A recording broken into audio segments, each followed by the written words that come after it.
Hello friends, welcome to our channel इन्फोबी।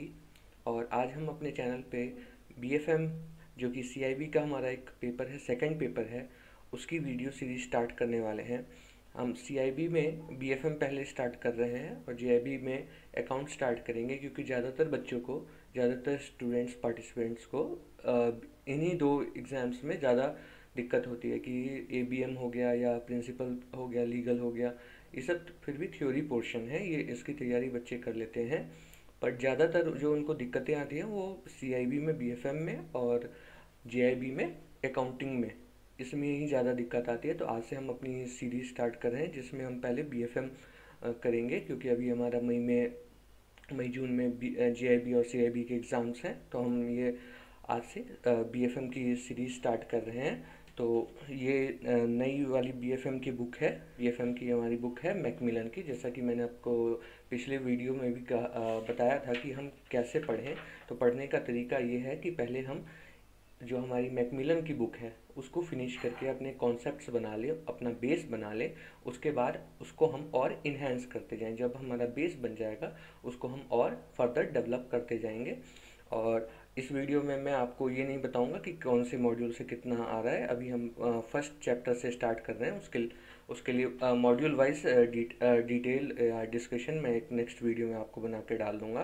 Basically उतना ही है कि 100 नंबर का पेपर है, एक एक नंबर के सभी क्वेश्चन आने हैं।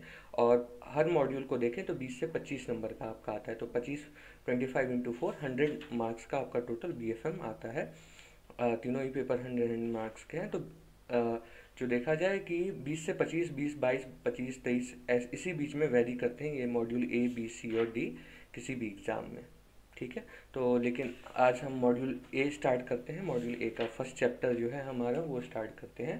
तो हमारा फर्स्ट चैप्टर है exchange rate and forex business. ठीक है। तो exchange rate and forex business ये हमारा काफ़ी इंपॉर्टेंट चैप्टर है, क्योंकि एग्ज़ाम पॉइंट ऑफ व्यू से देखें तो हमारा 7 से 8, 10 नंबर तक कभी कभी पूछा गया है। और इसमें हमारा 4 से 5 नंबर की थ्योरी और 4 से 5 नंबर का न्यूमेरिकल या केस स्टडी पूछा जाता है। तो इसको हमें कैसे करना है, इसको हम करेंगे कि एक बार हम जो इसका टॉपिक है बुक में जो दिया हुआ है वो हम पूरा फिनिश कर लेते हैं, थ्योरी वाइज समझ लेते हैं। जो छोटे छोटे कॉन्सेप्ट्स हैं वो समझ लेते हैं। एक एक नंबर के क्वेश्चंस पूछे जाते हैं। सीआईबी में सारे क्वेश्चन एक नंबर के ही होते हैं, तो एक एक नंबर के क्वेश्चंस पूछे जाते हैं छोटे छोटे, वो कॉन्सेप्ट समझ लेते हैं। फिर इस चैप्टर के एंड में काफ़ी न्यूमेरिकल्स दिए गए हैं। ये एग्जाम्पल 1 to 9 ये कुछ न्यूमेरिकल क्वेश्चंस दिए गए हैं। इसके अलावा भी मैं आपको क्वेश्चंस प्रोवाइड करवाऊंगा। हम उसको एक बार जब ये पूरा थ्योरी पोर्शन हम कवर कर लेते हैं उसके बाद हम फिर इस न्यूमेरिकल पोर्शंस को करेंगे। तो चलिए स्टार्ट करते हैं। Unit 1 forex exchange rates and forex business. तो फर्स्ट ऑफ ऑल है हमारा इंट्रोडक्शन। तो इंट्रोडक्शन में क्या है कि conversion of currency from currency of invoice to currency export की एक्सचेंज रेट क्या है, फॉरेक्स बिजनेस क्या है। तो कन्वर्जन ऑफ करेंसी यानी हम अपनी कोई एक करेंसी दें, उसके बदले में दूसरी करेंसी ले लें, ये जो कन्वर्जन है यही फॉरेक्स बिजनेस है। इसी में अलग अलग टाइप से हम करते हैं, तो उसी को हम डिटेल में पढ़ेंगे। तो बेसिकली क्या है कि एक करेंसी के बदले दूसरी करेंसी जो हम खरीदते बेचते हैं किसी भी फॉर्म में, वही हमारा है फॉरेक्स बिजनेस। और इसी को हम आगे पढ़ने वाले हैं। तो हमारा इंट्रोडक्शन के बाद है foreign exchange definition and market. लिखा है foreign exchange management act, FEMA act 1999 जो है वो एक्चुअली पहले फेरा हुआ करता था, बट फेरा जो है उतना यूज़र फ्रेंडली नहीं हम कह सकते हैं, कि उसमें काफ़ी कॉम्प्लिकेशंस थी, काफ़ी स्ट्रिक्ट रूल रेगुलेशंस थे, जिसकी वजह से वो उतना यूज़र फ्रेंडली नहीं था। तो इसको बाद में बदल के ये फेरा एक्ट हो गया। तो फेरा एक्ट 1999 में सेक्शन 2 के अंडर फॉरेन एक्सचेंज को डिफाइन किया गया। फॉरेन एक्सचेंज जो है वो फेमा एक्ट के अंडर आता है। तो इस हिसाब से हम आगे बढ़ते जाएंगे।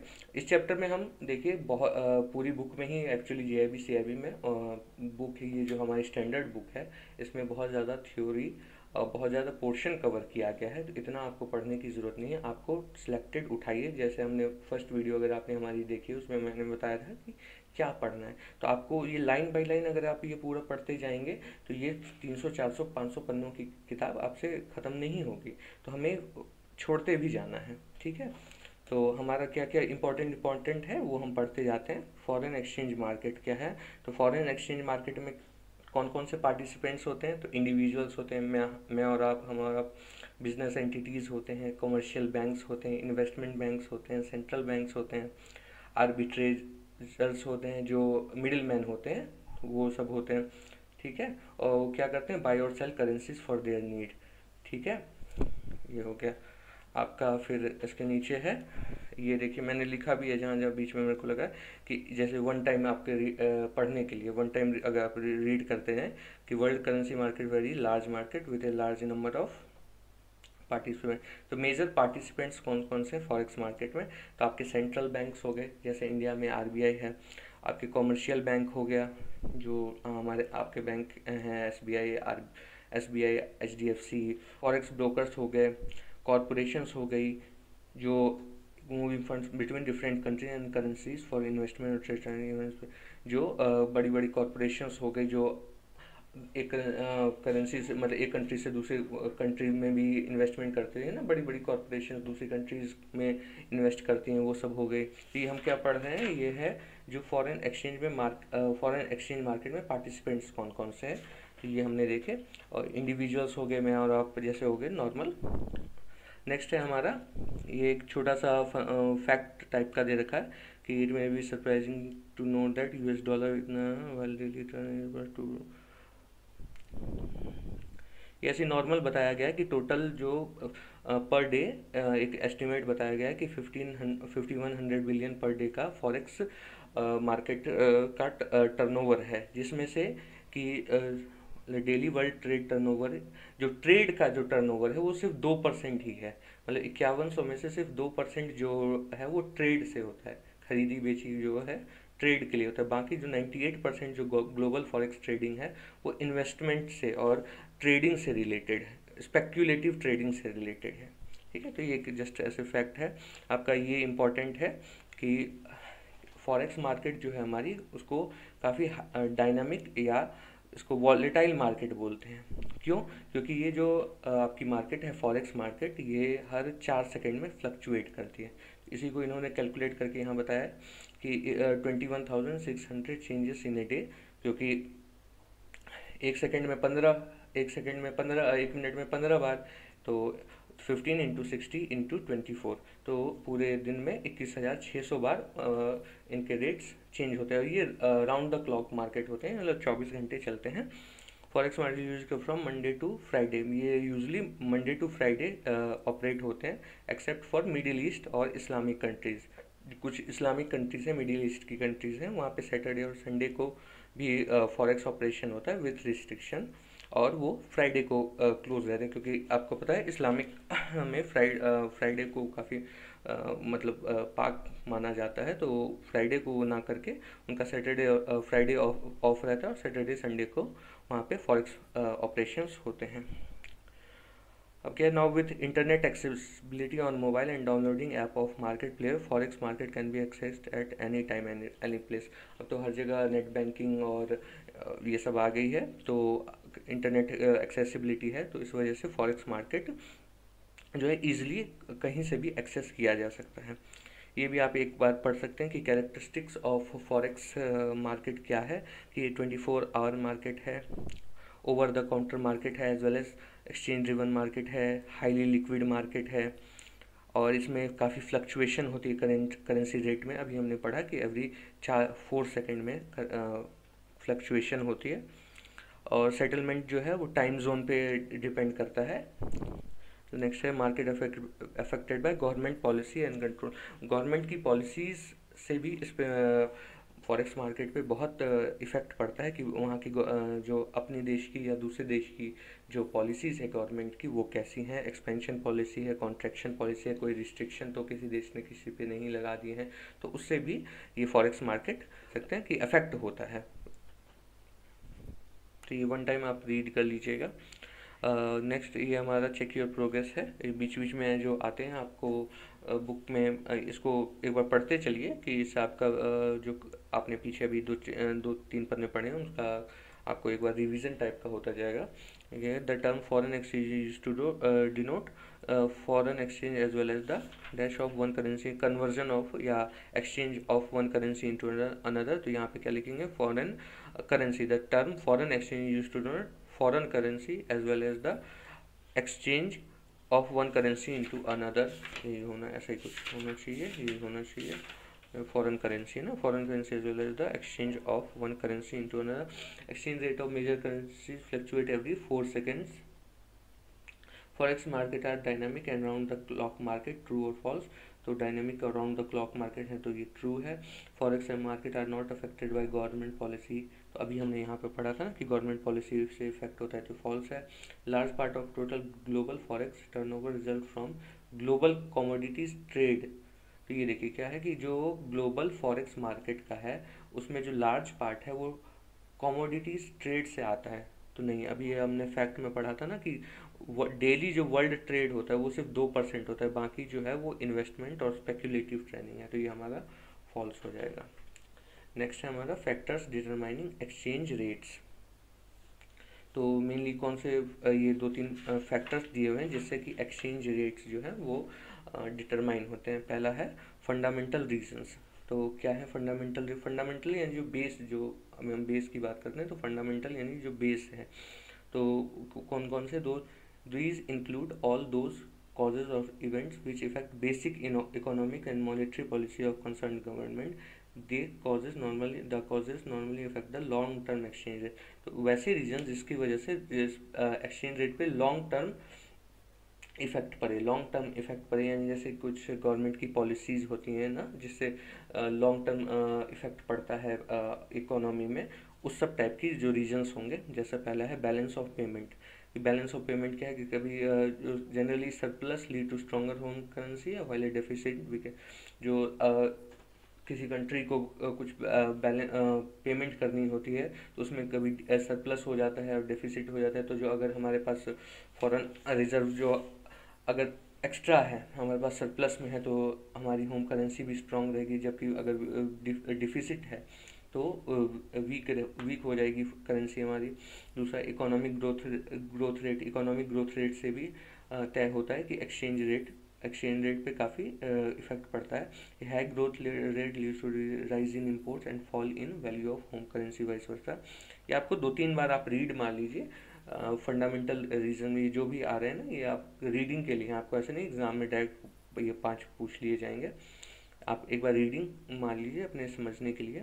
थर्ड है आपका फिस्कल पॉलिसी पे, जो सरकार की पॉलिसी होती है कि सरकार की कैसी मॉनेटरी पॉलिसी, एक्सपेंशन है या कॉन्ट्रैक्शन पॉलिसी है, तो उसे क्या होता है, टैक्सेस कम या ज़्यादा होते हैं जिससे कि इस पे इफ़ेक्ट पड़ता है. फोर्थ मॉनेटरी पॉलिसी है जो आरबीआई अपना सेट करता है कि मार्केट में कैसे मॉनेटरी पॉलिसी रखना है, कि इंटरेस्ट रेट कम रखने हैं, ज़्यादा रखने हैं, एक्सपेंशन करना है, कॉन्ट्रैक्शन करना है.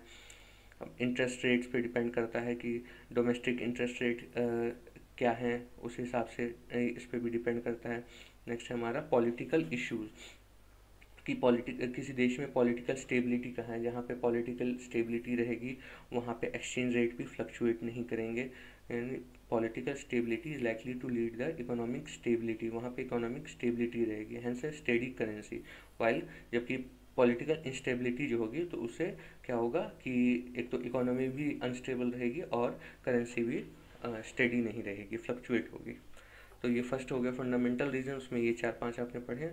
नेक्स्ट है हमारा टेक्निकल रीजन. ये टेक्निकल रीजन में है government control can lead to unrealistic value of currency resulting in violent movement in exchange rate.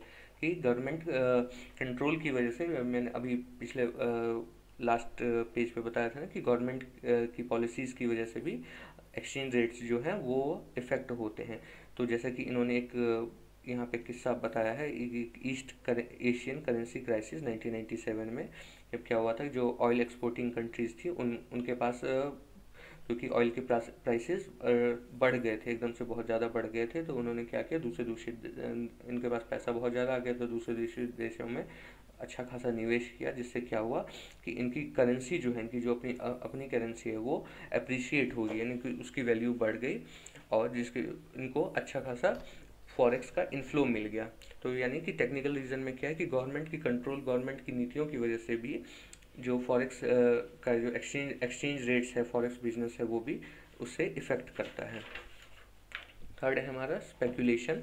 Speculation को यानी कि इसको कहते हैं फॉरकास्ट की आगे क्या होगा। जैसे हम अंदाज़ा लगाते हैं ना, तो ये अंदाज़ा लगाने का है ये कि आगे क्या होगा, कोई करेंसी घटेगी बढ़ेगी। जैसे शेयर मार्केट में भी हम क्या अंदाज़ा लगाते हैं कि हाँ ये शेयर बढ़ेगा घटेगा, तो वही है, स्पेकुलेशंस है। तो ये सारे एक्चुअली ये सारे फैक्टर्स हैं जो हम डिस्कस कर रहे थे। नेक्स्ट है एक्सचेंज रेट मैकेनिज्म। ये आप जीआईबी में भी पढ़े होंगे और ऐसे भी आपको पता होगा, एक बार हम डिस्कस कर लेंगे कि इसमें क्या क्या है एक्सचेंज रेट मैकेनिज्म में।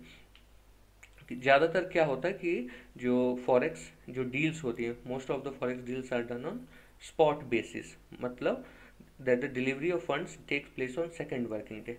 अभी यहाँ पे हम एक बार डिस्कस पहले कर लेते हैं कि फॉरेक्स फॉरेक्स डील्स में क्या, ये 3-4 टर्म्स आपको पता होनी चाहिए, आपको पता होंगी भी, एक बार डिस्कस कर लेंगे कि रेडी और कैश किसको बोला जाता है। तो जब settlement of fund take place on same day, जब सेम डे फंड्स का सेटलमेंट हो जाए तो उसको रेडी कहेंगे कि एकदम रेडी है आज पे पेमेंट कर देनी है, तो उसको हम रेडी और कैश बोलेंगे कि कैश में है तो आप तुरंत पेमेंट कर सकते हैं। तो जब सेम डे में हो जाए तो उसको रेडी और कैश। ऐसे ही जब कल कोई आज कल जो अगर आपके सेटलमेंट ऑफ फंड्स होते हैं, यानी नेक्स्ट वर्किंग डे पे जो आपके फंड्स जो हैं वो सेटल होते हैं, तो उसको हम टॉम बोलते हैं, टुमारो। टॉम से टुमारो यानी कल जो होगा। थर्ड है हमारा स्पॉट रेट। ज़्यादातर अभी हमने ऊपर पढ़ा कि फॉरेक्स मार्केट में जो फॉरेक्स डील्स होती हैं उसमें स्पॉट रेट पे ही प्राइसिंग की जाती है। तो स्पॉट क्या हुआ कि T+2, यानी कि अभी ये रेडी था आज, टॉम हो गया टुमारो, और स्पॉट हो गया सॉरी रेडी कैश हो गया आज, टॉम हो गया टुमारो यानी कल, और स्पॉट हो गया T+2 यानी परसों। यानी आज अगर 1 तारीख है तो ये फंड सेटल कब होगा, 1 नहीं, आज हो गया 1, कल हो गया 2 और 3 हो गया परसों, तो 3 को सेटल होगा, तो ये परसों हो गया। नेक्स्ट है हमारा फॉरवर्ड। फॉरवर्ड हो गया कि स्पॉट के बाद कभी भी, परसों के बाद कभी भी, कोई भी फ्यूचर की डेट जिस पे हमारा सेटलमेंट होगा, तो वो फॉरवर्ड डेट हो जाएगी। तो जो परसों के बाद कोई भी डेट जो लेंगे तो वो फॉरवर्ड हमारा हो जाएगा। स्पॉट एंड फॉरवर्ड रेट, ये आगे आप पढ़ेंगे अभी आगे और आने वाले में चैप्टर में कि क्या होता है कि फॉरवर्ड रेट जो होता है वो एक्चुअली स्पॉट रेट पे ही डिपेंड किया जाए। फॉरवर्ड हम कोई भी जो रेट बताते हैं कि फॉरवर्ड रेट ऐसे 3 महीने बाद का, 1 महीने बाद का जो फॉरवर्ड रेट होगा, तो वो क्या होता है स्पॉट रेट पे ही कैलकुलेट किया जाता है, स्पॉट रेट पे ही बताया जाता है कि इससे कितना प्रीमियम रहेगा, कितना डिस्काउंट में रहेगा। ठीक है। नेक्स्ट है हमारा फॉरवर्ड मार्जिन्स, प्रीमियम और डिस्काउंट। तो प्रीमियम और डिस्काउंट भी बहुत इजी है कि प्रीमियम कोई चीज़ बढ़ जाए और डिस्काउंट कोई चीज़ सस्ती हो जाए। तो यहाँ पे हम क्या पैसों में डील कर रहे हैं ना, फॉरेक्स करेंसी में डील कर रहे हैं, फॉरेक्स में डील कर रहे हैं। तो अगर कोई फॉरेन करेंसी का जो रेट है वो कल की डेट में, मतलब कल की डेट में कोई भी आने वाली फ्यूचर वाली डेट में बढ़ जाए तो वो करेंसी प्रीमियम हो जाएगी। अगर वो करेंसी डाउन हो गई तो डिस्काउंट हो जाएगा। जैसे मान लीजिए अभी $1 का रेट चल रहा है, मान लीजिए 75 रुपये है, तो कल को अभी 1 महीने बाद वो 78 रुपये हो जाए, 78 हो जाए, तो वो प्रीमियम हो गए। और वैसे अगर गिर के 70 पे आ जाए, हालांकि इतनी जल्दी गिरती नहीं है, लेकिन अगर 70 आ जाए, 72 आ जाए, 75 से 10 पैसा भी कम हो जाए तो वो डिस्काउंट पे हो गए। अब उसमें क्या है, फॉरवर्ड रेट जो होता है वो हमारा क्या होता है स्पॉट रेट प्लस प्रीमियम और डिस्काउंट। वही मैंने बताया ना कि फॉरवर्ड रेट जो क्या है स्पॉट रेट पे कैलकुलेट होता है। तो स्पॉट रेट जो भी है हमारा, उस पर क्या बढ़ गया या क्या घट गया, उससे हमारा फॉरवर्ड रेट डिसाइड होता है। ये वही आपको समझाया हुआ है यहाँ पे कि फॉरवर्ड वैल्यू करेंसी इतना इतना है, एग्जाम्पल देके समझाया है। वही कि करेंसी का क्या हुआ कि करेंसी का दाम बढ़ गया तो प्रीमियम हो गया, करेंसी का दाम घट गया तो डिस्काउंट हो गया। हाँ, यहाँ दिया हुआ कि it would to emphasize that forward rate so worked out is not a guarantee. लेकिन ये देखिए, ये भी तो क्या है स्पेकुलेशन है ना, अंदाज़ा लगाते हैं ना हम। तो ऐसा नहीं है कि ऐसा हो ही, ऐसा हमेशा मतलब 100% गारंटीड नहीं है कि फॉरवर्ड रेट जो हमने तय किया कि हमने कहा कि कल को डॉलर का भाव बढ़ेगा। अभी 75 रुपये है, कल को 80 रुपये हो जाएगा, लेकिन हो सकता है किसी वजह से गिर भी जाए। तो ये गारंटी नहीं होती है, बट एक एक्सपेक्टेशन होती है कि अंदाज़ा होता है कि जो नहीं मार्केट ऐसा चल रहा है, सारी पॉलिसीज ऐसे हैं तो घटिया बढ़ सकता है, उसका अंदाज़ा लगाते हैं। नेक्स्ट है हमारा डायरेक्ट एंड इनडायरेक्ट कोड्स। तो ये क्या होता है, डायरेक्ट और इनडायरेक्ट कोड्स क्या है। Under direct code local currency is variable says in India home currency. और इनडायरेक्ट, देखिए जब डायरेक्ट कोड क्या होता है, हम जैसे इंडिया में रहते हैं तो हमारे लिए हमारी होम करेंसी क्या हुई, इंडियन रुपीज़ हुई। जैसे कोई अमेरिका में रहेगा तो उसके लिए होम करेंसी क्या हुई, उसकी अमेरिकन डॉलर हुआ। तो जब हम अपने टर्म्स में जब हमारे अपने टर्म्स में समझते हैं करेंसी को, यानी कि हमारी करेंसी कितनी घटी या बढ़ी डॉलर की अपेक्षा, तो वो डायरेक्ट रेट हो जाएगा। कि अभी हम किसी से भी पूछ दें, एक थोड़े कुछ भी नॉर्मल एक पढ़े लिखे आदमी से भी पूछें कि डॉलर का क्या भाव चल रहा है, वो तो एक अंदाजे से भी बता देगा कि 75-76 रुपये। वो ये नहीं बताएगा कि 100 रुपये बराबर $1.25 या $1.5 एक 1.10 ऐसे नहीं बताएगा।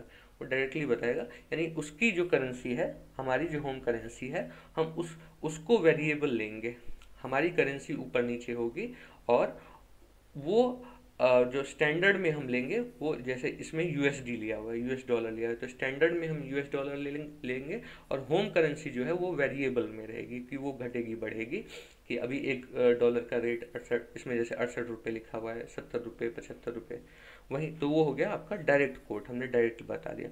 इनडायरेक्ट कोट में क्या आ गया कि जैसे हम ये बताएं कि 100 रुपये बराबर $1.5 है या $1.25 है, तो वो इनडायरेक्ट कोट में आ गया, जहाँ हमारा क्या है कि हमारी जो होम करेंसी है, उसका जो हमने यूनिट लिया वो एक while the number of units of foreign currency vary, कि अपनी करेंसी का तो हमने फिक्स ले लिया है एक यूनिट की 100 रुपये, 100 रुपये में कितने डॉलर आएंगे या 1000 रुपये में कितने डॉलर आएंगे। तो ये हो गया आपका इनडायरेक्ट कोट। और जब हम ये बोलेंगे कि $1 में इंडियन करेंसी कितनी है, यानी जब अपनी करेंसी होम करेंसी वेरिएबल होगी तो डायरेक्ट कोट हो गया। यानी बोलचाल की भाषा में हम जैसे नॉर्मली बोलते हैं, हमें जो बचपन से पता है, वो हो गया हमारा डायरेक्ट कोट। और ये हो गया इनडायरेक्ट, कि हमारी करेंसी में दूसरी करेंसी कितनी आएगी। जैसे हमारी करेंसी में अगर 100 रुपये हम लेते हैं, तो 100 रुपये में बाहर की करेंसी यूएस डॉलर कितना आएगा, या जीबीपी कितना आएगा, कितना हम खरीद सकते हैं। तो वो हो गया आपको इनडायरेक्ट, मतलब इनडायरेक्टली बात करते हैं तो इनडायरेक्ट। नेक्स्ट है आपका क्रॉस रेट। क्रॉस रेट कुछ नहीं, तो क्रॉस क्या होता है, ये होता है क्रॉस। तो एक करेंसी है, दूसरी करेंसी है, लेकिन इसमें तीसरी भी करेंसी है, तो उसको क्या करना है, क्रॉस कर देना है। वही हो गया क्रॉस रेट। कैसे, मान लीजिए यूएसडी बटा INR है 68 रुपये 10 पैसे, ठीक है, और ये जीबीपी बटा यूएसडी है इतना। तो अब देखिए यूएसडी INR का आपको दिया हुआ है, ठीक है, और जीबीपी ग्रेट ब्रिटेन पाउंड और यूएसडी का आपको रेट दिया हुआ है, लेकिन आपको INR और ग्रेट ब्रिटेन पाउंड में डायरेक्ट रिलेशन नहीं दिया हुआ है कि इन दोनों के बीच का रिलेशन क्या है। तो देखिए, जब ये वन करेंसी हो गई, ये सेकंड करेंसी हो गई, ये थर्ड हो गई, ये फिर से ये फर्स्ट करेंसी हो गई। तो अगर हमें इसके थर्ड और थर्ड में रिलेशन निकालना है, तो हम इसको क्या करेंगे, क्रॉस कर देंगे, यानी मल्टीप्लाई कर देंगे। तो जैसे ही हम मल्टीप्लाई करते हैं इन दोनों को, तो यूएसडी से यूएसडी कट जाएगा। हम लेफ्ट हैंड साइड वालों को लेफ्ट हैंड साइड में ले जाते हैं, राइट साइड वालों को राइट साइड में ले जाते हैं और मल्टीप्लाई करते हैं। तो USD upon INR into GBP upon USD, तो यूएसडी कट जाएगा, जीबीपी अपॉन INR का क्या हमारा डायरेक्ट रिलेशन आ जाएगा। तो इनको भी मल्टीप्लाई करेंगे, इन दोनों को भी मल्टीप्लाई करेंगे, तो यही हमारा रेट आ जाएगा। तो क्रॉस रेट हम कब निकालते हैं, जैसे हमें 3 करेंसी दे दी गई है। आगे जब हम अभी न्यूमेरिकल करेंगे तब उसमें और अच्छे से समझ लेंगे, उसमें निकालना भी आपको, कि आपको ऐसे डायरेक्ट रिलेशन ना देके, जैसे इसमें था ना कि अब हमें क्वेश्चन में रिक्वायरमेंट रहेगी जीबीपी और INR की, बट उसमें नहीं दिया होगा, तो हम इसको क्रॉस करके नॉर्मली क्रॉस मल्टीप्लाई करके निकाल लेंगे। नेक्स्ट है हमारा फिक्स्ड और फ्लोटिंग रेट। तो फिक्स और फ्लोटिंग रेट आपको पता ही है, just switch to a since 1973 world economics have adopted floating exchange rate world में फ्लोटिंग जो है, फ्लोटिंग एक्सचेंज रेट 1973 से चल रहा है, इंडिया ने 1993 में इसको अपनाया है। Bid and offer rate, bid और ऑफर रेट क्या है? कुछ नहीं, बाइंग और सेलिंग रेट है। बी से बिड, बी से बाइंग, बी से बिड। हम किसी चीज़ के लिए बिड क्या करते हैं, बोली किस कब लगाते हैं? जब हमें खरीदनी होती है ना, जब हमें बाई करना होता है ना, तो बिड, बी से बिड, बी से बाइंग रेट। कुछ नहीं ज़्यादा समझना है इसमें, बी से बिड, बी से बाइंग रेट। और दूसरा क्या बचा? सेलिंग। बाइंग इधर हो गया तो क्या बचा? सेलिंग। तो ऑफर को बोलेंगे सेलिंग रेट।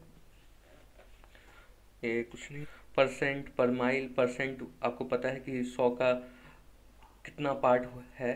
100 में से मान लीजिए अगर 80 पार्ट है तो वो 80% हो गया। वैसे ही पर माइल में क्या होता है कि 1000 में से कितना पार्ट है?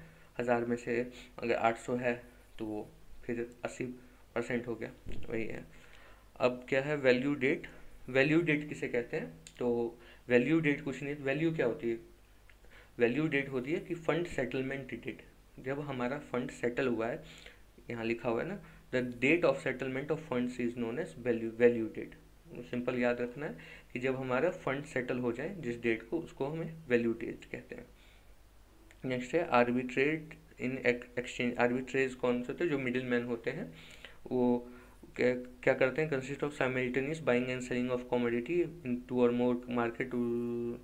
ये क्या करते हैं कि दो से ज़्यादा मार्केट में करेंसीज, खूब करेंसी खरीदा। इनका मेनली काम क्या होता है कि इस मार्केट से करेंसी खरीद के और कुछ बहुत माइनर पैसे का भी डिफरेंस दूसरे करेंसी में, तो उसमें बेच के फिर प्रॉफिट कमाना। ये कुछ ऑपरेशन इन्होंने कंपाउंड, ये कुछ खास नहीं है। हाँ, नेक्स्ट है हमारा बी, मेन फैक्ट। ये देख लेते हैं, main factor affecting exchange rates are technical. तो कौन कौन से हैं हमारे?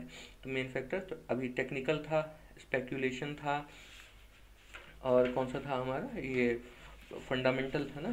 तो fundamental in a spot contract settlement of fund takes place on.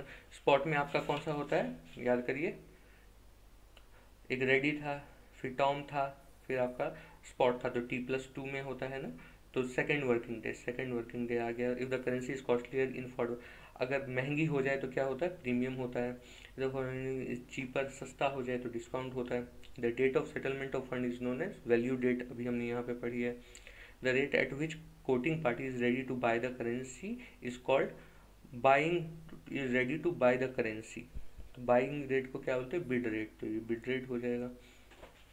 Next है हमारा foreign exchange dealing room operations, कि हर क्या है? फॉरेन रूम डीलिंग ऑपरेशन का फंक्शन। तो ये foreign exchange dealing room operations क्या होते हैं, ये पढ़ते हैं हम। तो इसमें क्या होता है कि इनको फॉरेन एक्सचेंज डीलर्स को क्या करना होता है? इनको फॉरेन करेंसी, एसेट, लाइबिलिटी, इन सबको मैनेज करना होता है। नॉस्ट्रो वोस्ट्रो अकाउंट को मैनेज करना पड़ता है, देखना होता है कि क्या है। डीलर को क्या करता है?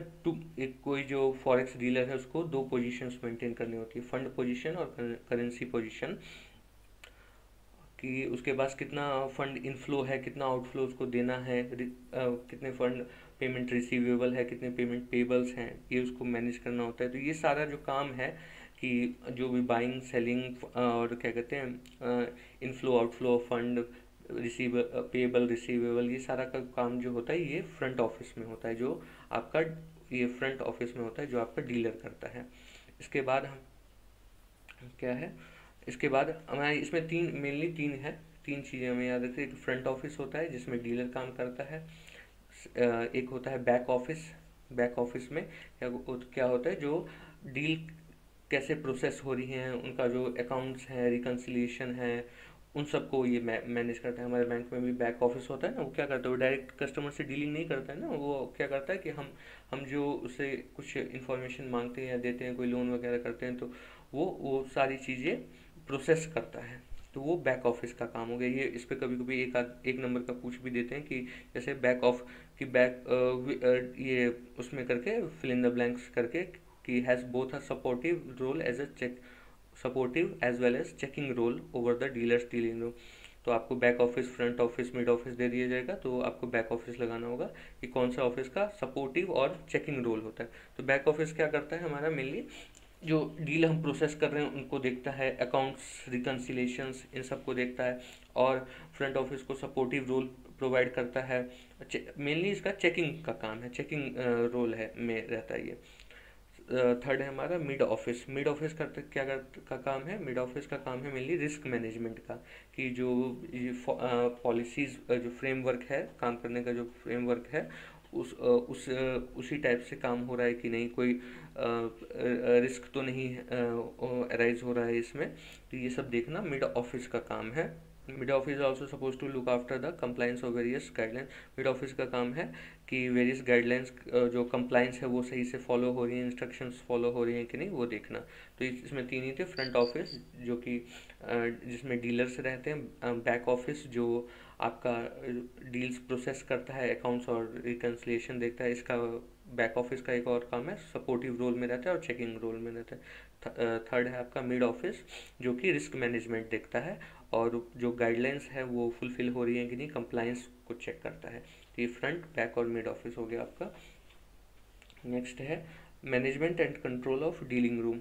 Management and control of dealing room, तो क्या आरबीआई ने बताया है कि सभी बैंकों के लिए कि बोर्ड ऑफ डायरेक्टर्स जो है वो फॉरेक्स डीलिंग फंक्शंस के लिए सुटेबल लिमिट्स फ्रेम करें। तो वो क्या है, तो देखिए एक मार्क में इन सब में से भी ये क्या है, अलग अलग टाइप के रिस्क इसमें बताए गए हैं कि operational risk, exchange credit risk, ये क्या है आगे इस इनके सेपरेट चैप्टर हैं इस आपके बीएफएम में आप देखेंगे तो सेपरेट यहाँ पे चैप्टर्स दिए हुए हैं। बट हमें एक एक नंबर, जैसे मार्केट रिस्क है, क्रेडिट रिस्क है, ऑपरेशनल रिस्क है, तो ये डिटेल में आप वहाँ पढ़ेंगे। एक एक नंबर में हमें पढ़ते जाना है कि ऑपरेशनल रिस्क क्या होता है, कि ह्यूमन एरर्स की वजह से ऑपरेशन, कोई भी हम काम करते हैं ना, तो उसमें अगर कोई एरर आ गया, चाहे हमारी गलती से आया, सिस्टम की गलती से आया, कुछ इंफ्रास्ट्रक्चर खराब था, तो उस सब की वजह से जो हुआ तो वो ऑपरेशनल रिस्क हो जाएगा। सेकंड है आपका एक्सचेंज रिस्क। एक्सचेंज रिस्क ये मोस्ट कॉमन रिस्क होता है कि फॉरेन एक्सचेंज, आपको बताया कि वो काफ़ी वॉलेटाइल मार्केट है, तो उसमें कुछ रेट घट बढ़ गए, तो उसकी वजह से जो रिस्क आ गया वो एक्सचेंज रिस्क हो गया। थर्ड आपका हो गया क्रेडिट रिस्क। क्रेडिट रिस्क क्या हो गया, loss of which arise due to inability और unwillingness of counter party to meet obligation. यानी आपने जिसको पार्टी को पैसे दिए, वो आपका किसी वजह से जानबूझ के या कुछ मजबूरी आ गई उसकी कि वो आपको जो आपने फंड दिए हैं वो नहीं लौटा पा रहा है, तो और आपका लॉस हो गया, तो वो क्रेडिट रिस्क में आ जाएगा। ठीक है। नेक्स्ट है आपका सेटलमेंट रिस्क है। ये भी क्रेडिट रिस्क का ही पार्ट है कि टाइम जोन के डिफरेंस की वजह से जो सेटल नहीं हो पाती है फॉरेन फॉरेक्स डील्स, या जो सेटल नहीं हो पाई टाइम जोन डिफरेंस की वजह से, तो वो सेटलमेंट रिस्क में आ जाती हैं। अभी इसको इन सब चीज़ों को डिटेल में आगे हम और पढ़ेंगे। अभी एक बार हमें एक मार्क के लिए रीडिंग करते हुए जाना है। नेक्स्ट है हमारा लिक्विडिटी रिस्क। लिक्विडिटी रिस्क क्या होता है कि हमारे पास इनफ फंड्स नहीं है, इनफ सोर्सेज नहीं है, लिक्विडिटी नहीं है हमारे पास, कि जैसे अगर हमारे पास किसी ने पैसे जमा किए, ठीक है, और जैसे किसी ने 5 साल के लिए हमारे पास पैसे जमा कर दिए और हमने उसे 5 साल के लिए लोन पे लगा दिया, लेकिन क्या हुआ कि कोई 5 साल से पहले ही 2 साल में आके अपना पैसा मांग ले, तो हम उसे ये तो नहीं कह सकते ना कि क्या कहते हैं, नहीं अभी हमने 5 साल के लिए, आपने पहले बोला था कि 5 साल के लिए पैसे दे रहे हैं, तो 5 साल से पहले आप नहीं मांग सकते भाई। डिमांड डिपॉजिट है ये, है ना, टाइम डिपॉजिट भी है, तो उसको भी तो कस्टमर प्रीमेच्योर तोड़ सकते हैं ना। तो लिक्विडिटी रिस्क क्या होता है कि जब हमारे पास अगर लिक्विडिटी की कमी आ जाए, जो मतलब अगर कोई पैसा मांगने और नहीं दे पाए उसको, तो वो लिक्विडिटी रिस्क हो गया।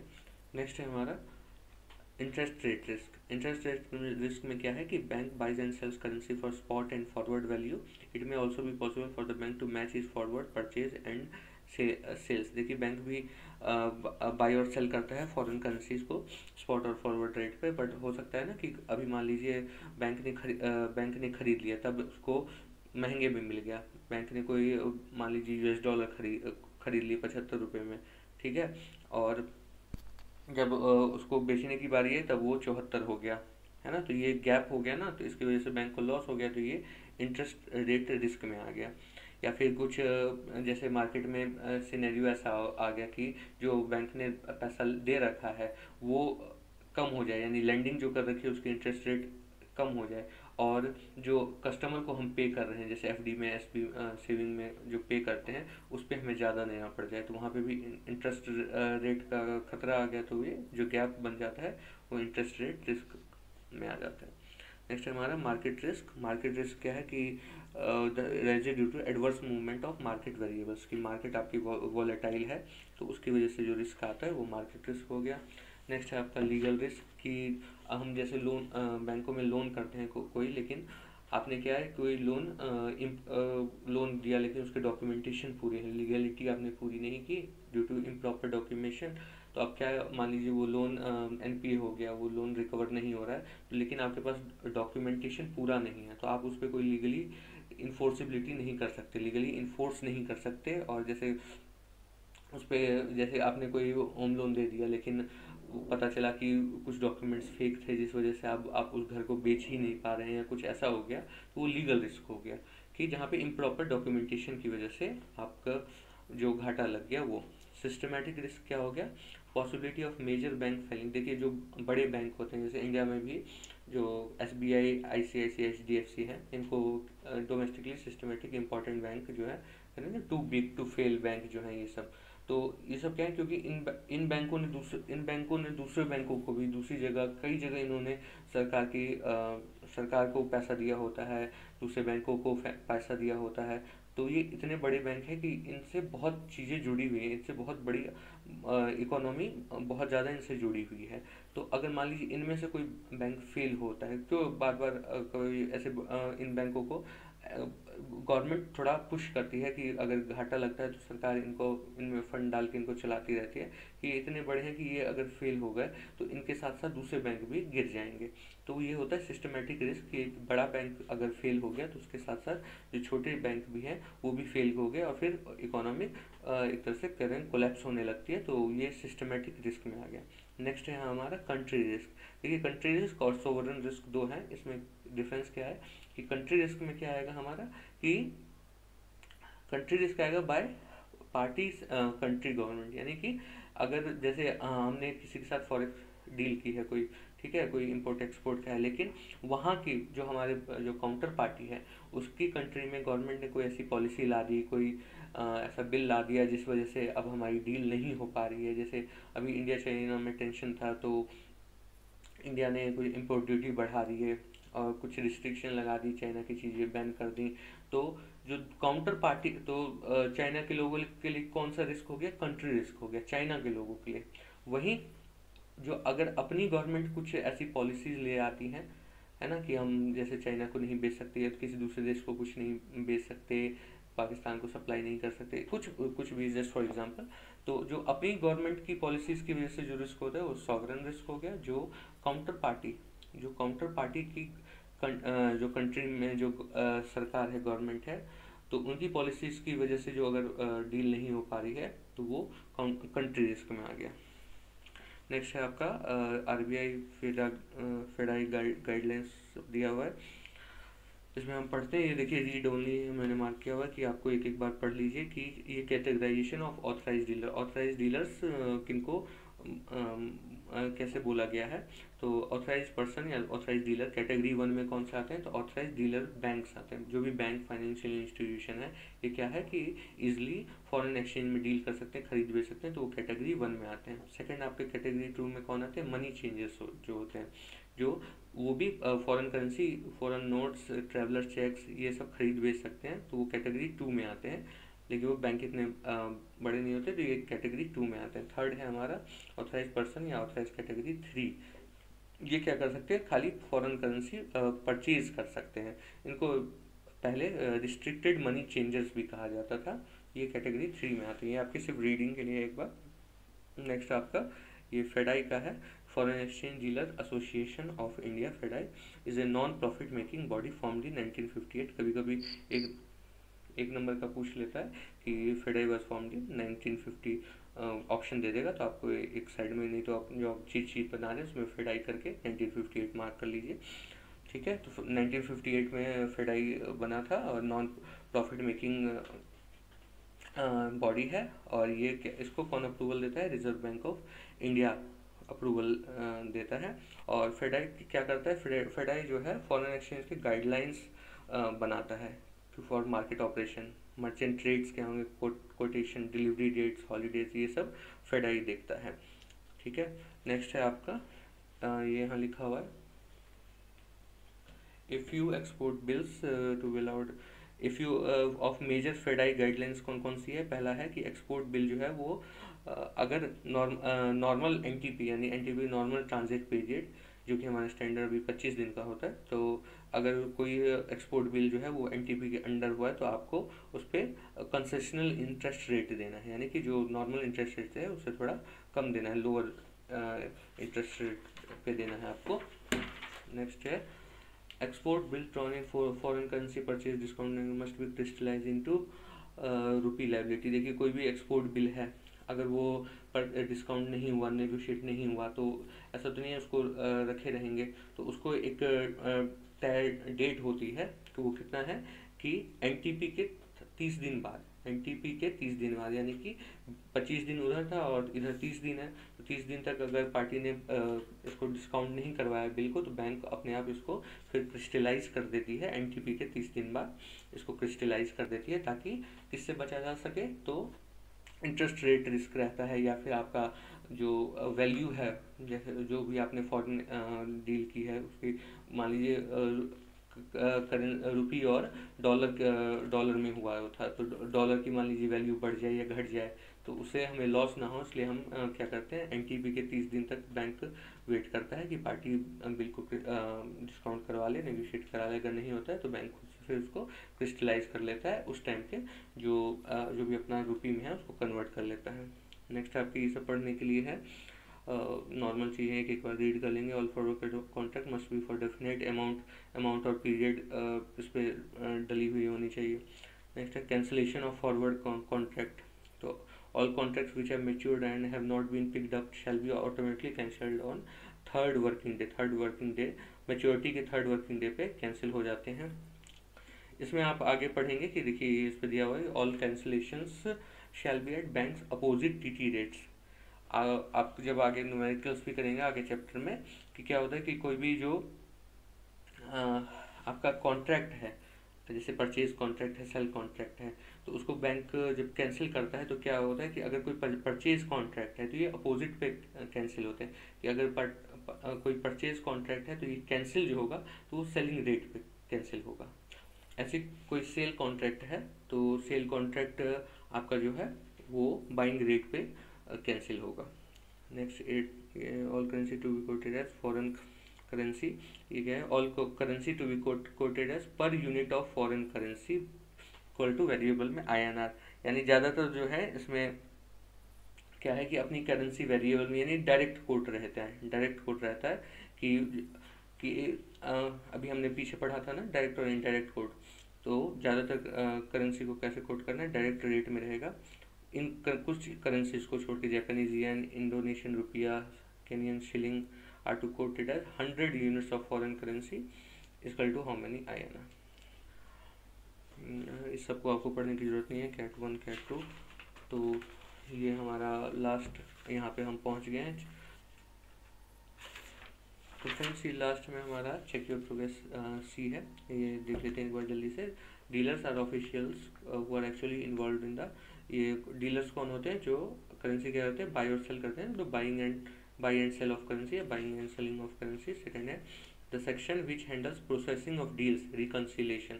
रिकन्सिलेशन आपको याद है ना कि रिकन्सिलेशन जो होता है और जो अकाउंटिंग वर्क होता है वो कौन संभालता है, तो back of is called back office संभालता है। ऐसे आपको एक नंबर का पूछा भी जा सकता है थ्योरी में, क्योंकि इसमें 4-5 नंबर के थ्योरी भी आते हैं, ऐसा नहीं है कि पूरा आपका केस स्टडी या न्यूमेरिकल ही है, 2-3 नंबर के तो थ्योरी आएगी ही आएगी। Banks permitted to deal in foreign exchange are called authorised persons, अभी हमने कैटेगरी पढ़ी थी ना, ऑथराइज्ड कैटेगरी 1 2 3। फोर्थ है unpaid import bill drawn under LC must be crystallise into rupee as per the policy of the, तो ये bank आएगा कि बैंकों को अपनी सब बैंकों की अपनी पॉलिसी है कि कब इनको आपको अगर LC अनपेड है तो उसको क्रिस्टलाइज करवा लेना है।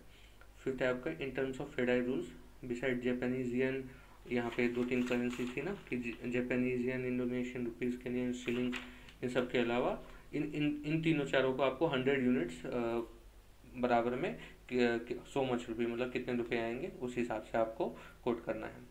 ठीक है फ्रेंड्स, तो ये हमारा थ्योरी पोर्शन और ये जो चेक योर प्रोग्रेस ABC थी ये हमने पढ़ लिए हैं। अब हमारे पास बुक में ये 9 एग्जाम्पल हैं, इसको हम नेक्स्ट वीडियो में करेंगे। और इसके साथ साथ ही और जो हमें न्यूमेरिकल्स मैं आपको प्रोवाइड करवाऊँगा नेक्स्ट वीडियो में। पहले हम ये 9 न्यूमेरिकल्स हैं इसमें ये कर लेंगे ताकि हमारी एक बेसिक अंडरस्टैंडिंग और अच्छे से हो जाए। उसके बाद आगे आने वाले वीडियोस में मैं आपको और न्यूमेरिकल्स प्रोवाइड करवाऊँगा। तो ठीक है फ्रेंड्स, आज के लिए इतना ही। देखते रहिए हमारा चैनल, और पसंद आए तो लाइक सब्सक्राइब कर दीजिए। कोई हमारे लिए सजेशन हो तो प्लीज़ कमेंट बॉक्स में लिख के हमें बताइए। ठीक है friends, thank you so much, have a good day, thank you.